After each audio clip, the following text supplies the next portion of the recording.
પ્રિય દોસ્ત કમલેશ સુમેશ અમદાવાદથી જય ભીમ નમો બુદ્ધાય બધાને આજની આપણા ઘરની રેસીપી છે કે વેજ પુલાવ આવી જાઓ જલ્દી ફટાફટ જોડાઈ જાઓ તમે જોઈ રહ્યા છો કે અડધો કલાક લગી રાઈસને પલાળી દેવામાં આવે છે જોઈ રહ્યા છો તમે રાઈસ એકદમ પલાળી દો એટલે મોટા મોટા એકદમ ફૂલાઈ જાય છે અને બીજા નંબરમાં તમે જોઈ રહ્યા છો કે આલુને છીલીને કટિંગ કરી દેવાના મીડિયમ અને તમે જોઈ રહ્યા છો આ તુવેરના દાણા છે અને આવી જાઓ ફટાફટ તમને દેખાડી રહ્યો છું ફટાફટ આવી જાઓ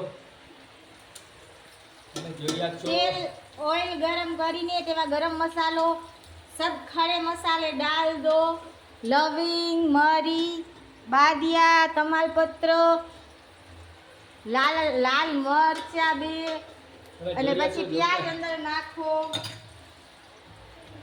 પ્યાજ અંદર નાખીને એને એકદમ ગોલ્ડન બ્રાઉન થઈ જાય ત્યાં સુધી એને સાતરી નાખવાની છે આપણે જે તમે જોઈ રહ્યા છો તપેલીની અંદર બધા મસાલા ઉમેરી દેવાના અને ડુંગળી પણ નાખી દેવાની હોય છે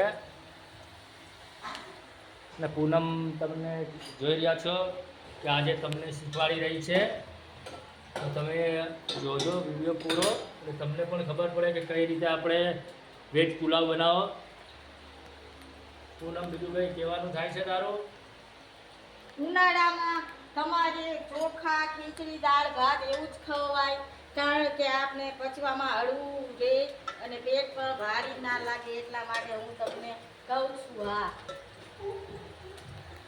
હા જો ફટાફટ જોઈ રહ્યા છો તમે કે આપણે તપેલી મૂકી દીધી છે અને આમાં મસાલા તૈયાર થયા છે ડુંગળી એકદમ લાલ કલર પકડે ત્યાં સુધી એને તેલમાં પેલું થવા દો શું થવા દો ગોલ્ડન બ્રાઉન જેવી ડુંગળી થઈ જાય ત્યાં સુધી તેને રહેવા દો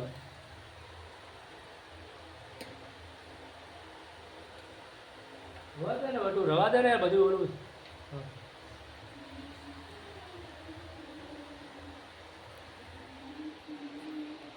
તો હું અને પૂનમ તમને દેખાડી રહ્યા છે કે આપણે વેજ પુલાવ કઈ રીતે બનાવો એટલે કે વેજ પુલાવને આપણે વેજ બિરયાની પણ કહી શકીએ છીએ તો તમે અમારી સાથે બન્યા રહેજો કે તમને જોવા જાણવા મળે કે કઈ રીતે આ લોકો બનાવે છે અને તમે પણ ટ્રાય મારો કે તમને પણ ખબર પડે છે કે ના સરસ મજાનું બનાવે છે અમને પણ મજા આવી તો તમારો પણ અભિપ્રાય અમને દેતા રહેજો કમેન્ટ દ્વારા કે ના કઈ રીતે તમે બનાવ્યું અમે પણ આવી રીતે બનાવશું તો તમે જેવું કે જોઈ રહ્યા છો કે ડુંગળી બ્રાઉન કલર પકડવા પડી છે બ્રાઉન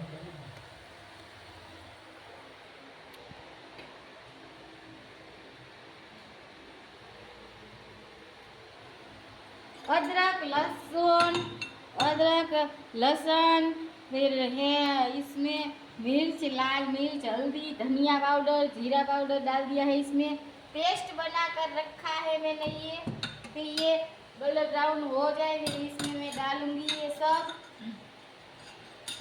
आप देख सकते हो कि मैं कैसे बना रही हूँ જેવું કે તમે જોઈ રહ્યા છો પૂનમ કહે છે કે ભાઈ તમે અમારા વિડીયોમાં બન્યા રહેજો જેથી કરીને તમને પણ શીખવા મળે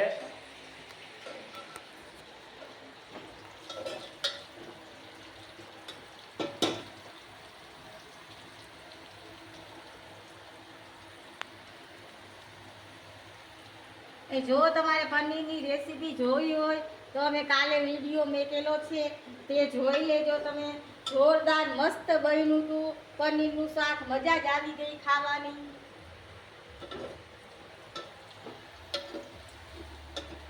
જેવું કે તમે જોઈ રહ્યા છો હવે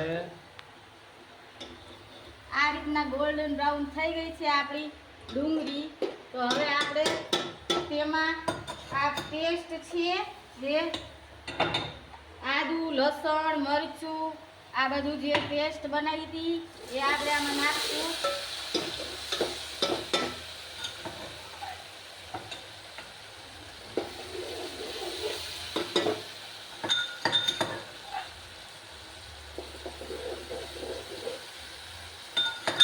મસાલા તમે તમારા ટેસ્ટ મુજબ નાખી શકો છો હળદર મરચું અને ધાણા જીરું એ જ મેં નાખ્યું છે, બીજું કાંઈ બી નથી નાખ્યું. બસ એવું કે તમે જોઈ રહ્યા છો કે ખાંડણીની અંદર જે આપણે બધા મસાલા તૈયાર કરેલા હોય છે, મરચું, પછી ધનિયા પાવડર અને સ્વાદ અનુસાર જે નમક આપણે મિલાવવામાં આવે છે એ નાખી દેવાનું. અને થોડુંક પાણી નાખીને એને મિશ્રણ કરીને પછી તમે જોઈ રહ્યા છો કે વઘાર થઈ રહ્યો છે અત્યારે તપેલીની અંદર. તેને આપણે સાતળશું 2-3 મિનિટ.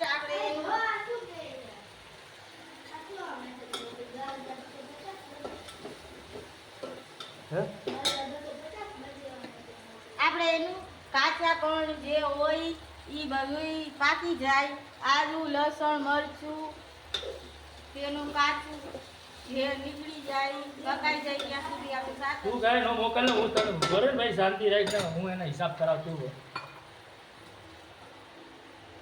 પછી.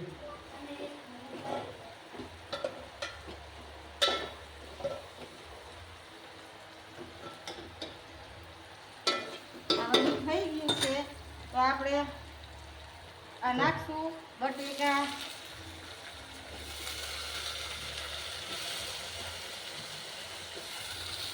એવું તો તમે જોઈ રહ્યા છો કે હવે આમાં આલુ એટલે કે બટાકા અંદર તપેલીની અંદર ઉમેરી દેવાના. અને જોઈ રહ્યા છો કે આપણે તુવેરના દાણા પણ અંદર ઉમેરી દેવાના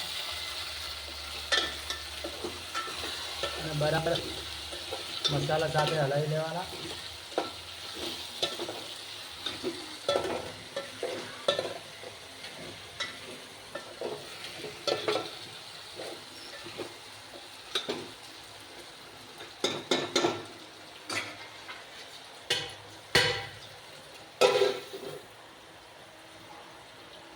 અને તમે જેવું કે જોઈ રહ્યા છો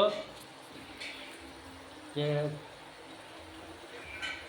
થોડીક વાર ઢાંકીને એને રહેવા દો.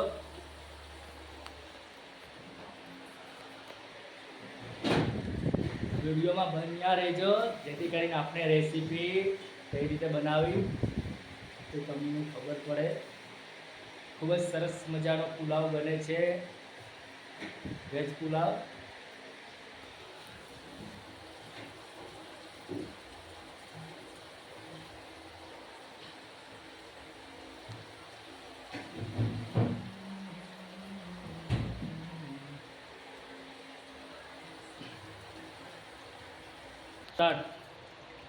હાલે તમે જોઈ રહ્યા છો કે હું રાઈસ ચોખાને ધોઈ રહી છું.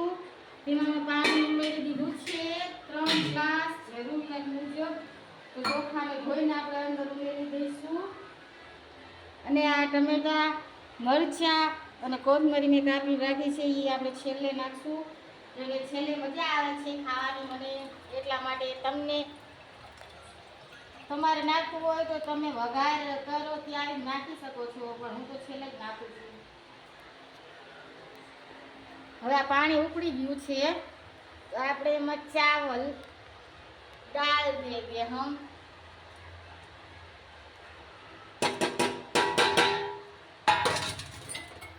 अब देख रहे हो हमने चावल डाल दिया है.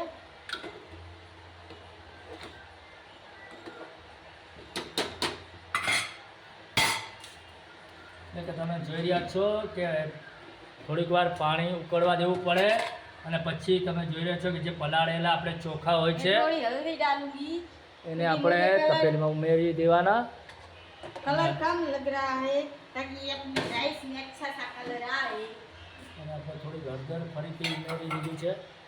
કલર થોડોક આપણે એને પેલો લાગતો હતો અને બરાબર એને હલાવી લો તમે ચમચી વડે. તો આપણે ફૂલ ટુ મીડિયમ આંચ ઉપર એને ખાવા દઈશું 10 મિનિટ. ત્યાં સુધી આપણે ચોખામાં આટલું પાણી રહે એટલે આપણે એમાં દહીં દઈશું, એ કારણ કે સારી પુલાવ બને.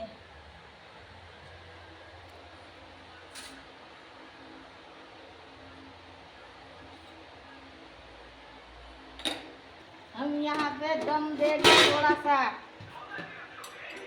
आप देख सकते हो गया है.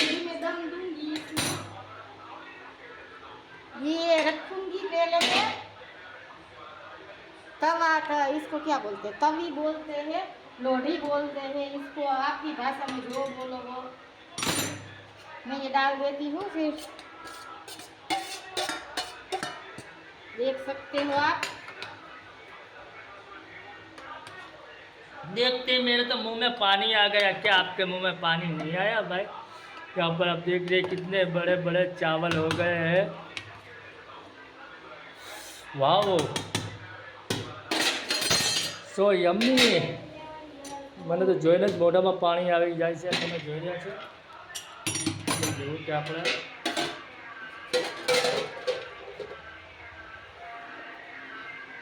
आप हम 2-3 मिनट ऐसे रखेंगे ताकि एकदम सेट हो जाए बिरयानी हमारी। मैं यहाँ पे प्याज काट लेती हूँ खाने के लिए। खाने का बहुत मज़ा आता है। आज केरी नहीं है तो हमको प्याज से काम चलाना पड़ेगा।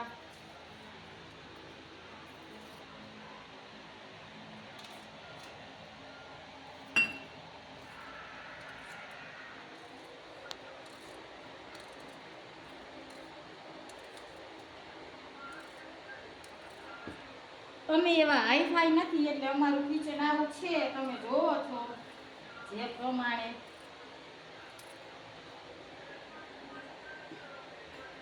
જો યુટ્યુબ વાળા અમને આગળ લઈ જાય તો અમે મસ્ત કિચન બી બનાવી નાખશું। તમે તમે જોવા વાળા લાઈક કરો, કમેન્ટ કરો, અમારા વિડીયોને જોવો તો અમે આગળ વધી તો અમે મસ્ત કિચન બનાવી નાખશું। હું આ બહાર લેતી આવું છું વાસણ।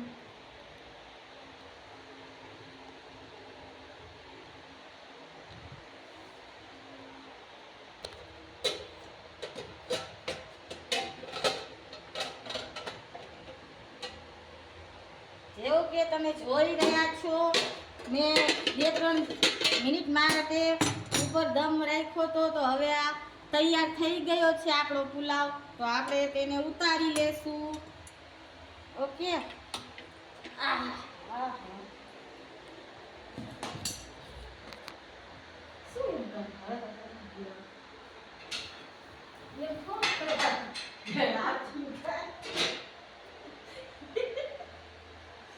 खिले खिले आप देख सकते हो, खिले खिले चावल है। ये प्याज में मैंने नींबू निचोड़ा है और नमक डाला है। ये कितने